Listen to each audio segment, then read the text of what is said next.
أنا هاختصر كلامي في 4 دقائق في 3 نقاط. داير تركيزكم يكون معي عالي. النقطة الأولانية: لا تسوية أو صفقة ثنائية في السودان ونحن على قيد الحياة. لا تسوية أو صفقة ثنائية أو استغلال سياسي في السودان ونحن قاعدين في السودان ده. ناس الإعلام أنا دايركم تعكسوا رأي الجماهير في القضارف، ونحن بنتكلم في نص السوق في نص النهار. يا تسوية يا حل سياسي وفق أسس سياسية ترفع معاناة الشعب ده، تعالج الأزمة الاقتصادية دي أولا، تتكلم عن أزمات الضمير وأزمات الجوع وأزمات العطش في السودان، وعدالة سياسية لا تقصي أحد، ولا نحن عندنا كلام ثاني؟ نحن عندنا كلام ثاني. النقطة الثانية يا جماعة، الحصل في القصر الجمهوري أول امبارح، القيادة السياسية للمؤسسة العسكرية قالت نحن نبدي حسن النية، نحن بنقبل نمشي السكنات وبنقبل نتنازل عن السلطة، نحن ما يا سياسية يا نكبات السودان يا نخب يا سياسية اتفقوا. ده الكلام اللي انا بفهمه، لكن انا بجي راجع ثاني. بس الفقرة اللي داير اعملها، حس الفقرة اللي قدامي دي داير اعمل لي فقرة في دقيقة واحدة اسمها لاءات القضارف. وش في اللاءات الثلاثة حقت الخرطوم؟ نحن دايرين نعمل وندون في التاريخ اللاءات الستة، لاءات القضارف الستة. واللاءات انا ما بقولها تقولوا انتم، ممكن تقولوا نعم، انا بسأل وانتوا تقولوا لا او قولوا نعم. وانا داير اوجه اللاءات الستة للمجتمع الدولي والمجتمع الاقليمي، للمجلس العسكري والمجلس المركزي ولكل القوى السياسية.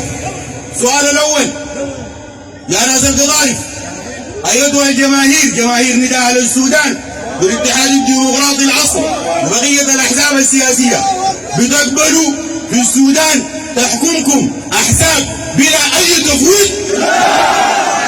ناس الاعلام لا ينقلوا لي عليكم. بتقبلوا تحكمكم احزاب بلا تفويض؟ بتقبلوا تشريع بلا تفويض؟ بتقبلوا احزاب بلا تفويض؟ السؤال الثاني: يا ناس القضارف، يا ناس القضارف، ناس معركة القضارف، بتقبلوا في السودان تحكمكم العلمانية؟ ايوه. السؤال الثالث: بتقبلوا في السودان سلطة قضائية بتعينها سلطة تنفيذية؟ بتقبلوا رئيس وزراء ما منتخب يعين قضاة المحكمة الدستورية؟ السؤال الرابع: يا ناس القضارف، الرجال الشجعان اللي بيعرفوا التاريخ، بتقبلوا انتوا ديل تكونوا مواطنين درجة ثانية وغيركم يكون مواطن درجة أولى؟ بتقبلوا تكونوا قوة سياسية درجة ثانية؟ ناس الخرطوم اسمعوا الكلام ده كويس. السؤال الخامس: الشيء عملوا البرهان في القصر الجمهوري أول امبارح، والتوقيع اللي انتم شفتوه كلكم في التلفزيون، بعد سنة من الانتصار، بعد سنة من 25 أكتوبر، نحن منتظرين وقاعدين وماسكين الجمر وعاصرين بطوننا من الجوع. الشيء عملوا البرهان ده يا هو اللي انتم كنتوا راجينه؟ العمل البرهان في القصر الجمهوري ده اللي انتم كنتوا راجينه؟ اللي انتم دايرينه؟ السؤال الأخير: الحالة الاقتصادية الحاصلة الليلة في السودان والخدمات والصحة والبيئة، ده الشيء بيشبهكم؟ ده الشيء اللي انتم دايرينه بتحلموا بيه وعشانه عملتوا الثورة يا هدى؟ شكرا. الفقرة الأخيرة في كلمتي، أنا عندي إعلانين أختم بهم، إعلانين من نداء أهل السودان.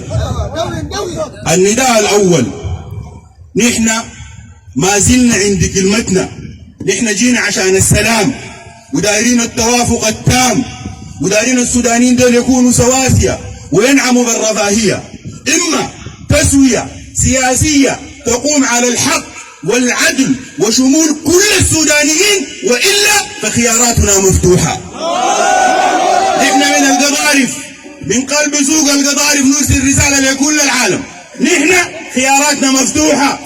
خياراتنا مفتوحة لمناهضة الاستعمار الأجنبي، خياراتنا مفتوحة لمناهضة العملاء في السودان، خياراتنا مفتوحة ضد الذين يريدون أن يأكلوا موارد الشعب السوداني، خياراتنا مفتوحة ضد الذين يريدون تعيين حكومة هشة وضعيفة حتى لا تراجع وتراقب العقود التجارية الدولية.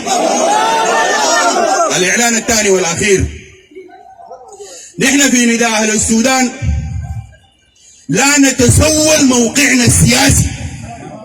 نحن ما بنشحت زول ولا دارين نتسوى زول نمشي نوقع على أي معاهدة، ولا دارين نوقع ولا بنشحت زول نقول له عاين لنا نحن كتال ولا نحن مهمين.